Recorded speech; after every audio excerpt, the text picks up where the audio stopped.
પૂર્વ કચ્છ જિલ્લા પોલીસ દ્વારા પૂર્વ કચ્છ જિલ્લાના અંજાર તથા ભચાઉ ડિવિઝન પોલીસ સ્ટેશન વિસ્તારમાં સંયુક્ત રીતે સરપ્રાઇઝ ચેકિંગ હાથ ધરી કોમ્બિંગની કામગીરી કરવામાં આવી। પોલીસ મહાનિર્દેશક અને મુખ્ય પોલીસ અધિકારી વિકાસ સહાય સાહેબ ગુજરાત રાજ્ય ગાંધીનગર નાઓ દ્વારા 100 કલાકમાં અસામાજિક તત્વોની યાદી તૈયાર કરી તેઓ વિરુદ્ધ કડકમાં કડક કાર્યવાહી કરવા સૂચના આપેલ હોવાથી પોલીસ મહાનિરીક્ષક ચિરાગ કોરડિયા બોર્ડર રેન્જ ભુજ કચ્છ તથા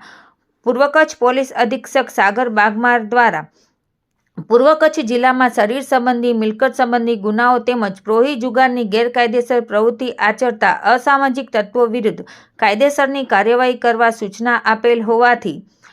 પોલીસ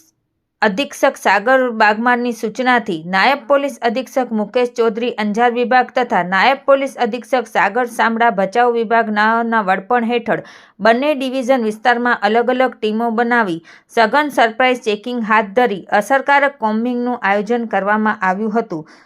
આ કોમ્બિંગ દરમિયાન કુલ 344 જેટલા ઈસમો ચેક કરી અલગ અલગ હેડ તળે ગુનાઓ રજીસ્ટર કરવામાં આવ્યા તેમજ વાહન ચેકિંગ દરમિયાન 33,500નો સ્થળ પર દંડ વસૂલવામાં આવ્યો અને કુલ 29 વાહનો ડિટેઇન કરવામાં આવ્યા। આ કામગીરી નાયબ પોલીસ અધિક્ષક મુકેશ ચૌધરી અંજાર વિભાગ તથા નાયબ પોલીસ અધિક્ષક સાગર સામડા ભચાઉ વિભાગ તથા એલસીબી એસઓજી તથા જિલ્લાના પોલીસ સ્ટેશનના અધિકારીઓ તથા પોલીસ સ્ટાફ દ્વારા કરવામાં આવેલ છે। રિપોર્ટ ભારતી માખીજાણી, પૂર્વ કચ્છ।